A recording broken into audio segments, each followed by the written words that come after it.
कहावत है कि मानव जब जोर लगाता है पत्थर पानी बन जाता है। मानव जब जोर लगाता है पत्थर पानी बन जाता है। जैसा कि आप सबको पता है कि 27 तारीख को आप लोगों को जो है साइंस का एग्जाम है, तो आप सबसे पहले स्टूडेंट लोग क्या हुए, सोशल साइंस का एग्जाम जब फर्स्ट डे था तो उसमें क्या हुआ, सारे लोग क्वेश्चन को देख करके हताहत हो गए, उनमें थोड़ी होपलेस की भावना आ गई। तो उसके बाद मैं उन लोगों को आश्वासन दिया कि आप इन सभी क्वेश्चन को मैथ में करके जाओ, और वो बहुत ही शानदार तरीका से मैथ में धमाल मचा दिए, बहुत ही शानदार उनका एग्जाम गया।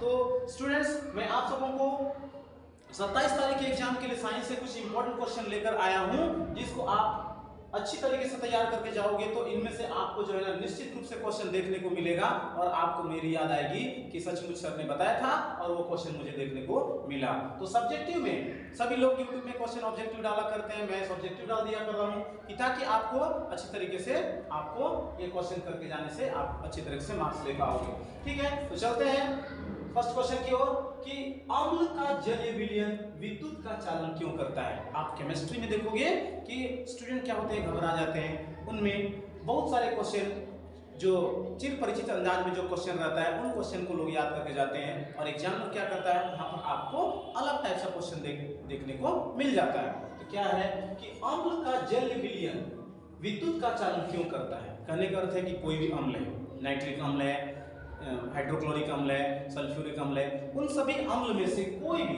अम्ल को अगर हम लोग जल में घोल देते हैं तो क्या हो जाता है कि वो विद्युत का चालन करता है। क्यों करता है, क्योंकि इसका आंसर अगर आएगा तो आप लिखना है कि अम्ल जो है जल में घुलने पर वो हाइड्रोजन आयन का निर्माण करता है। ठीक है, तो हाइड्रोजन आयन के निर्माण करने के बाद ही जो है वो विद्युत का चालन करता है। तो ध्यान से लिखना है, चूंकि अम्ल का जलीय विलयन हाइड्रोजन आयन का निर्माण करता है, इसलिए अम्ल का जलीय विलयन विद्युत का चालन करता है। ठीक है, मतलब उसमें करंट क्या होता है, पास होता है। ठीक है, तो अम्ल का जलीय विलयन विद्युत का चालन इसलिए करता है क्योंकि उसमें हाइड्रोजन आयन का निर्माण होता है, इसलिए ये बिल्कुल आपका 2 मार्क्स वाले में आएगा, आप इस तरह लिख लेना। नेक्स्ट क्वेश्चन की ओर चलते हैं। आश्रित जल विद्युत का चालक क्यों नहीं होता जबकि वर्षा का जल होता है। बहुत ही इंपॉर्टेंट क्वेश्चन है स्टूडेंट्स, ध्यान रखना कि आश्रित जल विद्युत का चालक क्यों नहीं होता। आश्रित जल क्या होता है, आप जानते हो, आश्रित जल जो बोला जाता है वो जो होता है उसका pH मान 7 होता है। ठीक है, तो आश्रित जल विद्युत का चालक नहीं होता है, मतलब आप देखोगे जो स्लाइड करते हैं, जो उसका जो पानी होता है उसमें करंट पास नहीं होता है, उसमें विद्युत का चालन नहीं होता है। ठीक है, तो क्यों नहीं होता है, जबकि वर्षा का जल ले लेते हैं तो उसमें विद्युत पास हो जाता है। क्यों, तो इसका आंसर आप लिखोगे कि चूंकि आश्रित जल हाइड्रोजन आयन का निर्माण नहीं करता है, जबकि इसके विपरीत वर्षा के जल में बहुत सारी अशुद्धियां प्राप्त होती है, इसलिए आश्रित जल विद्युत का चालक नहीं होता, जबकि वर्षा का जल विद्युत का चालक होता है। फिर से मैं एक बार रिपीट कर देता हूं, अच्छा से सुन लेना, फिर आप उसको नोट डाउन भी कर सकते हो। ठीक है, वीडियो ज्यादा लंबा हो जाता है इसलिए मैं इनको ऐसा ही बता देता हूं। ठीक है, तो आश्रित जल विद्युत का चालक इसलिए नहीं करता है क्योंकि उसमें हाइड्रोजन आयन का निर्माण नहीं होता है, जबकि वर्षा के जल में बहुत सारी अशुद्धियां, अम्ल इत्यादि पाया जाता है, इसलिए वर्षा का जल में विद्युत का चालन होता है। ठीक है, वर्षा के याद रखना, वर्षा के जल जैसे ही गिरता है तो वर्षा के जल में आप सुनोगे अम्लीय वर्षा, उसमें वर्षा के साथ साथ क्या होता है, अम्ल भी गिरता है, तो जिसके कारण और फिर जैसे गिरने के बाद उसमें बहुत सारी अशुद्धियां मिल जाती है, इसलिए वो विद्युत का चालन करता है। लेकिन जब आश्रित जल जो आसुत जल होता है उस पानी में हाइड्रोजन आयन, हाइड्रोक्साइड आयन, वो दोनों को हटा दिया जाता है, इसलिए उसमें विद्युत का चालन नहीं होता है। ठीक है, नेक्स्ट क्वेश्चन की ओर चलते हैं। ब्लीचिंग पाउडर का एवं बेकिंग सोडा का उपयोग। आप स्टूडेंट ध्यान रखना, एक उपयोग आपका एग्जाम में जरूर आएगा।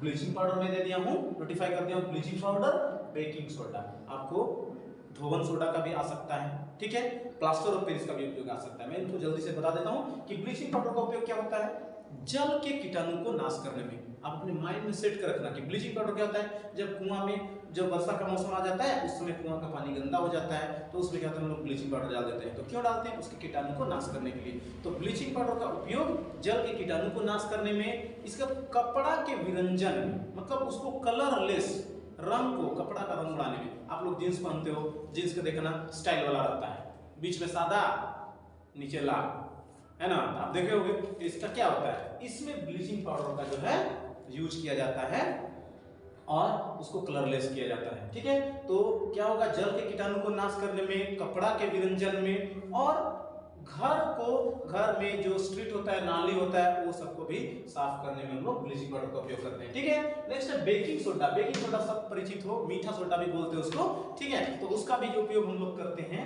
क्या में, इसको आराम से लिख सकते हो, पकौड़ी बनाने में, मिठाई बनाने में, इसके बाद पेट की अम्लता को दूर करने में। जब याद रखना कि जब आपको मीठा मीठा पेट दर्द करे, उसमें खट्टापन बढ़ जाता है, तो आप हल्का सा मीठा सोडा खा लेते हो, तो उससे भी क्या हो जाता है, आपको जो है मतलब काम आ जाता है, ठीक है।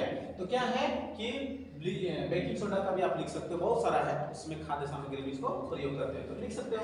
आयनिक यौगिकों का गलनांक उच्च क्यों होता है, बहुत ही इंपॉर्टेंट है, और इन सभी क्वेश्चन को स्टूडेंट देखते ही अवॉइड कर देते हैं, छोड़ देते हैं, क्योंकि वो पाई हार्ट करके समझ के नहीं जाते हैं। तो मैं इसको अच्छा तरीके से बता देना चाहूंगा, ये सब तो नॉर्मल क्वेश्चन है, ये सब आप दे सकते हो, लेकिन आयनिक यौगिक, इसका आंसर होगा कि चूंकि आयनिक यौगिक मतलब होगा प्लस और माइनस, धन आयन और ऋण आयन। तो आयनिक यौगिकों का गलनांक, चूंकि आयनिक यौगिक प्रबल अंतर आयनिक आकर्षण बल से जुड़े होते हैं, प्रबल अंतर आयनिक आकर्षण बल से जुड़े होते हैं, ठीक है, जिसे तोड़ने के लिए बहुत अधिक ऊर्जा की आवश्यकता होती है, इसलिए आयनिक यौगिकों का गलनांक पूछ रहे हैं। गलनांक, ठीक है, मेल्टिंग पॉइंट उसको बोलते हैं, जैसे किसी चीज को गलाना है, तोड़ना है, तो आयनिक यौगिक जो भी होता है, ठीक है, उसको हम लोगों को अलग करने के लिए बहुत अधिक एनर्जी की आवश्यकता होती है।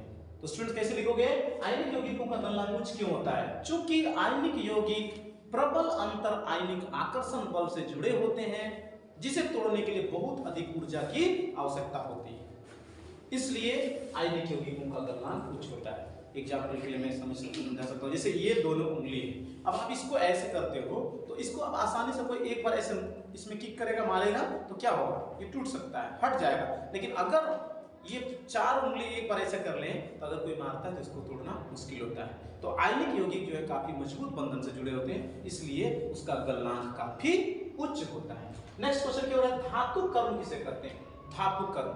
बहुत लोग क्वेश्चन पढ़ते ही उनको समझ में नहीं आता है कि धातु कर्म क्या है। तो क्या होता है कि धातुओं के, जो धातु ऐसे प्राप्त हो जाता है, लोहा है, सोना चांदी जो भी है, तांबा है, वो सब ऐसे नहीं प्राप्त हो जाता है, उसको खान से निकाला जाता है, इसके बाद उसका शुद्धिकरण किया जाता है। तो इसको आप लिख सकते हो कि धातुओं के निष्कर्षण के बाद, ठीक है, धातुओं में भर्जन होता है, निस्तापन होता है, ये सारी प्रक्रिया करने के बाद जो उसको उपयोग में लाने की क्रिया को धातु कर्म कहते हैं। धातुओं के निष्कर्षण के बाद उसे उपयोग में लाने की समस्त प्रक्रम को धातु कर्म कहते हैं। फिर से एक बार सुन लें, धातुओं के निष्कर्षण के बाद मतलब रहता है वो ऐसे थोड़ा कूड़ा कचरा में रहता है, उनको उठा करके फिर उसको शुद्धिकरण किया जाता है, फिर उसके बाद उसको रिफाइन मशीन में डाला जाता है, तब रिफाइन होकर के तब आता है। तो ये समस्त प्रक्रम धातु कर्म का होता है। धातुओं के निष्कर्षण के बाद उसे उपयोग में लाने की समस्त प्रक्रम को धातु कर्म कहते हैं, ठीक है, समझ में आ गया होगा। जैसे उदाहरण देता हूं, जैसे हम लोग चावल, भात बनता है, तो भात बनता है तो कैसे होता है कि इसमें क्या है कि जैसे धान होता है, उस धान को ला करके हम लोग लाते हैं, घर में लाते हैं, फिर उसकी कुटाई करते हैं, इसके बाद जो है चावल बनता है, चावल से फिर हम लोग खाना पकाते हैं, तब हम लोग खाते हैं। तो ये समस्त प्रक्रम जो क्रिया कहलाता है वो ये इसी प्रकार धातु कर्म। तो धातुओं के निष्कर्षण के बाद उसे उपयोग में लाने की क्रिया को क्या कहते हैं, धातु कर्म। नेक्स्ट है भर्जन।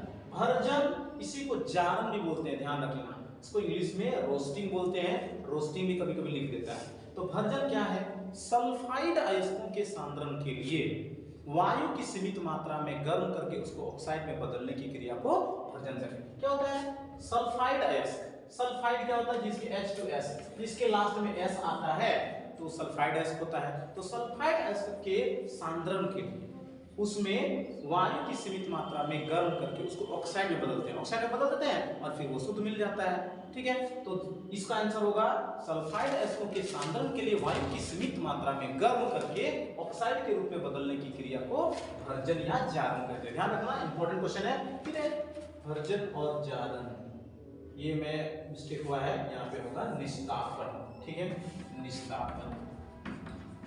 निस्तापन को कैल्सिनेशन बोलते हैं, ठीक है। निस्तापन सेम, दोनों का डेफिनेशन लगभग सेम है, क्या है ना, निस्तापन। निस्तापन का क्या होता है, इसमें था सल्फाइड एसिड, इसमें है कार्बोनेट एसिड। तो कार्बोनेट एसिड के सांद्रण के लिए वायु की अनुपस्थिति में, यहाँ था उपस्थिति, यहाँ है अनुपस्थिति, इसमें एब्सेंट है। तो सब कार्बोनेट एसिड के सांद्रण के लिए वायु की अनुपस्थिति में गर्म करके ऑक्साइड के रूप में बदलने की क्रिया को निस्तापन कहते हैं। नेक्स्ट है प्लेटिनम, सोना एवं चांदी का उपयोग आभूषण बनाने में क्यों किया जाता है, ये सभी लोग जानते हैं, फिर भी मैं बता देता हूँ, इंपॉर्टेंट है, इस टाइप का क्वेश्चन दे सकता है। क्या होता है ना कि प्लेटिनम, सोना एवं चांदी में एक विशेष प्रकार की चमक पाई जाती है और ये जल्दी से क्षारित नहीं होती है। इसको अपने शब्द में लिख सकते हो कि इसमें जंग नहीं लगता है और विशेष प्रकार की चमक होती है, यही कारण इन सभी का उपयोग आभूषण गहना जेवर बनाने में किया जाता है। इसको आप बना के लिख सकते हो। समजातीय श्रेणी किसे कहते हैं, तो समजातीय श्रेणी क्या है, कार्बनिक यौगिकों की वैसी श्रेणी जिसके सभी सदस्यों की क्रियाशील मूलक एक ही हो, जिसके सभी सदस्यों की क्रियाशील मूलक एक ही हो तथा उसके दो सदस्यों के बीच CH2 का अंतर हो, ठीक है। जैसे आप देखोगे मीथेन CH4, इथेन है C2H6। अब इनका हम लोग डिफरेंस करेंगे तो आपका आ जाएगा -CH2, ये आ जाता है। तो methane, ethane, propane, butane, pentane, जो दो कार्बनिक यौगिकों की वैसी श्रेणी जिसके सभी सदस्यों की क्रियाशील मूलक एक ही हो तथा जिसके दो सदस्यों के बीच इसका अंतर हो, CH2 का अंतर हो, उसे समजातीय श्रेणी कहते हैं, ठीक है। नेक्स्ट है